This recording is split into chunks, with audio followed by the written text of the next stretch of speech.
Halo para koi lovers, kembali lagi dengan saya, Kueport Indonesia. Nah, beberapa waktu yang lalu saya lagi melakukan trial nih teman-teman dengan jenis pakan alternatif baru. Nah, ini sudah ada di depan kita, yaitu manggot. Nah, ini mungkin sudah tidak asing lagi ya teman-teman. Nah, apa itu manggot? Manggot adalah sejenis larva dari lalat jenis BSF atau Black Shoulder Fly. Nah, pada umumnya larva atau manggot ini biasa kita temukan di tempat sampah. Namun beberapa pembudidaya mengklaim bahwa manggot yang mereka jual di pasaran adalah larva yang sudah diberikan dari pakan limbah dari kelapa sawit. Nah, sehingga steril dan bersih. Jadi teman-teman tidak khawatir ya untuk diberikan ke kesayangan kita. Oke. Nah, kembali lagi dengan keunggulan manggot. Nah, manggot ini memiliki protein dan fat yang sangat tinggi ya teman-teman, sehingga banyak yang mengklaim bahwa ini bisa bersaing dengan pakan buatan import. Nah, ini bisa dilihat dari kontennya, teman-teman bisa baca sendiri ya.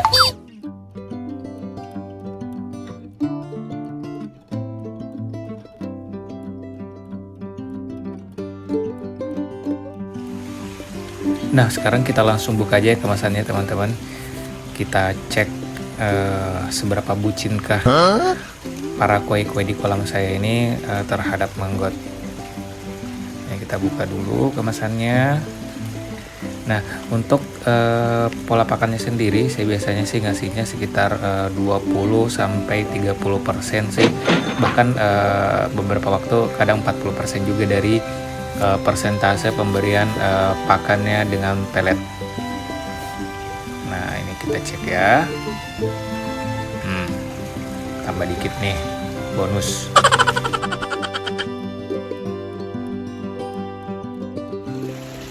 Gimana bun? Cukup aktif kan kuenya makan manggot? Nah, sebagai tambahan informasi juga teman-teman nih, manggot ini adalah pakan alternatif atau lebih ke suplemen aja ya teman-teman. Jadi bukan pakan utama, sekali lagi bukan pakan utama ya. Terus kalau ada lagi nih yang nanya, apa sih perbedaannya manggot yang fresh ataupun manggot yang kering? Nah, jawabannya itu sama aja ya teman-teman. Perbedaannya cuman kalau untuk manggot kering itu masa penyimpanannya itu jauh lebih lama aja dibanding manggot yang fresh. Selebihnya untuk nutrisinya itu sama aja teman-teman. Oke teman-teman, langsung aja tanpa menunggu lama-lama, kita langsung aja persiapkan ikannya. Kita naikkan ke bak ukur, kita cek pertumbuhan atau perkembangannya sejauh mana setelah trial selama 2 bulan menggunakan manggot kering ini.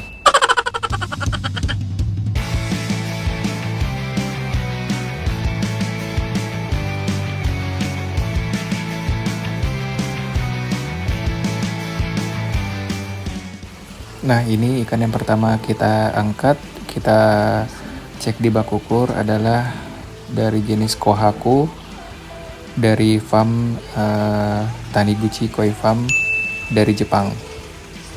Nah, teman-teman bisa lihat langsung di bak ukur, bisa nilai sendiri atau apresiasi sendiri terkait dengan kualitas ikan Kohakunya.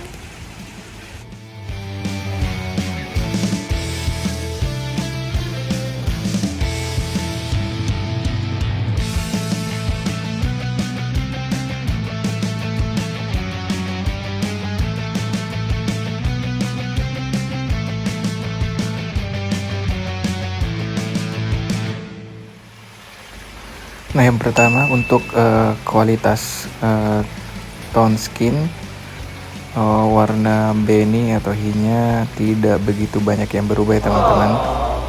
Hampir sama aja sih terlihat sekilas. Namun untuk size-nya sendiri sangat memuaskan. Ini naik sekitar 6 cm dan volume bodinya masih tetap terjaga, masih cukup sangat berisi ya teman-teman, cukup memuaskan.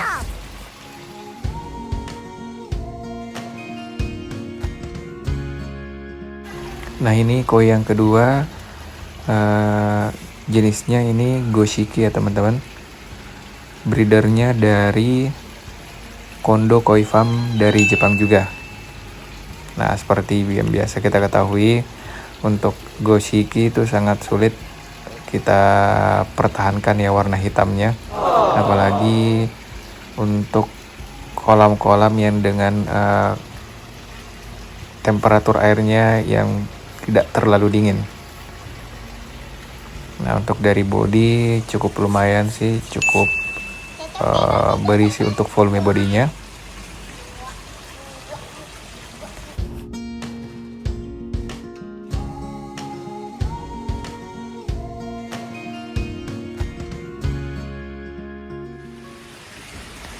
Nah, ini teman-teman, kalau kita compare sekilas kelihatannya sama aja ya. Namun kalau dilihat dari size-nya, perbedaannya ini naik sekitar 5 cm. Jadi cukup memuaskan untuk pertumbuhannya. Body volume tetap terjaga, masih sangat cukup berisi ya.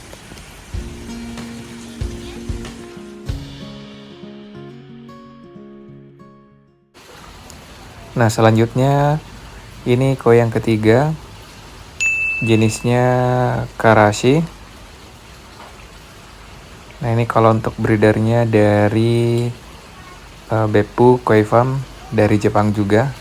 Ini cukup berat ya, kan lumayan gede, airnya juga tadi saya ambil lumayan banyak.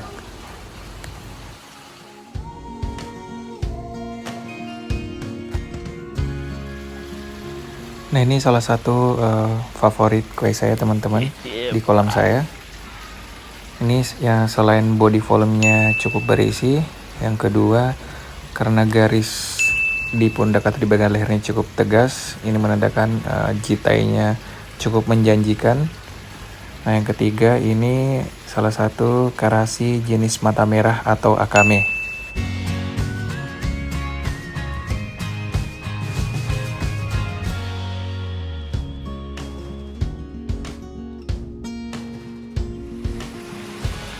Nah, ini kalau kita compare dengan 2 bulan lalu, perbedaannya cukup signifikan ya teman-teman untuk dari body volumenya. Sekarang sudah jauh lebih berisi dibanding pertama kali datang. Dan juga untuk pertumbuhannya ini mencapai sekitar 7 cm selama 2 bulan. Jadi sangat memuaskan.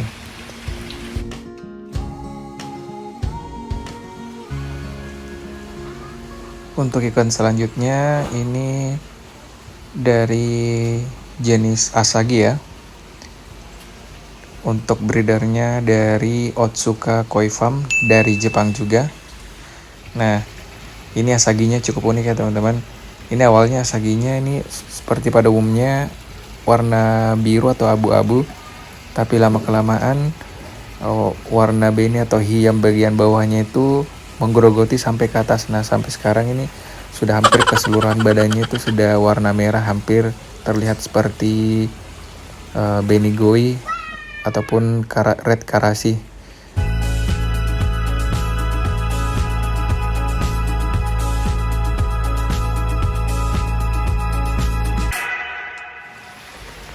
Oke, sekarang kita lanjut untuk di compare pertumbuhannya selama 2 bulan.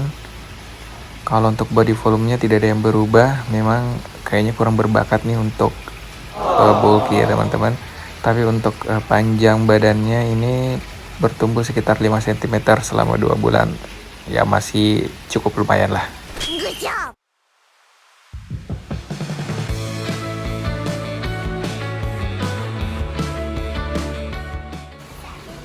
Ini ikan yang terakhir ya kita angkat ya teman-teman.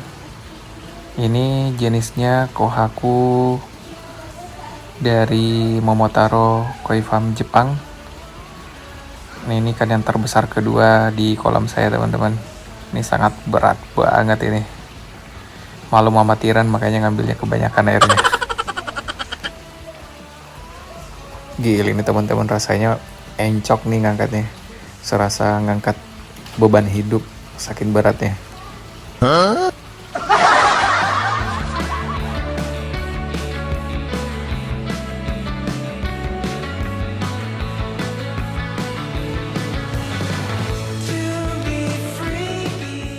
Ini tampilan kohakunya setelah kita angkat ke bak ukur ya teman-teman.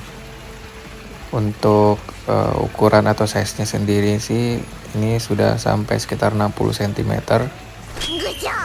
Ini cukup lumayan sih perkembangannya. Walaupun sangat disayangkan, saya nggak sempat videoin sih teman-teman ya. Eh, untuk size 2 bulan sebelumnya, mohon maaf sebelumnya. Tapi kalau untuk tone skinnya ini cukup bagus sih, cukup rapat, kiwas segala macam, cukup tegas. Walaupun beni atau hinya itu nggak terlalu tebal. Untuk bodinya, untuk ukuran sex male ini termasuk cukup berisi ya.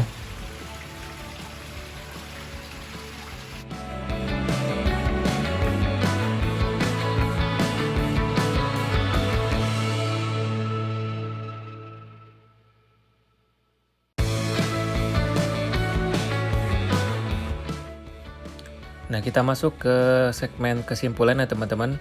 Menurut pengamatan saya pribadi sih, yang pertama berbicara masalah ekonomis, Manggot ini terbilang cukup hemat ya teman-teman. Karena dengan 1 kg manggot seharga Rp70.000, ini sudah bisa bertahan kurang lebih 1 bulan ya untuk pengaplikasiannya di kolam saya.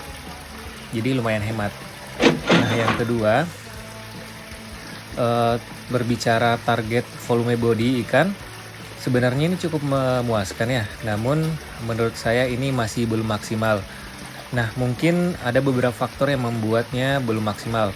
Yang pertama bisa jadi karena kombinasi pellet high grow yang saya gunakan sekarang ini kurang cocok ya. Dan yang kedua bisa jadi regen pemberian pakannya ini masih kurang, karena melihat kondisi koinya sekarang sudah semakin besar ya. Jadi otomatis porsi makannya seharusnya sih harus dinaikkan lagi. Nah, mungkin nanti saya akan coba trial lagi dengan merek pakan yang baru, plus regen atau porsi makannya juga saya naikin. Pokoknya teman-teman nantikan aja ya di review berikutnya. Mungkin cukup sekian dari saya, sampai ketemu lagi, salam koi lover.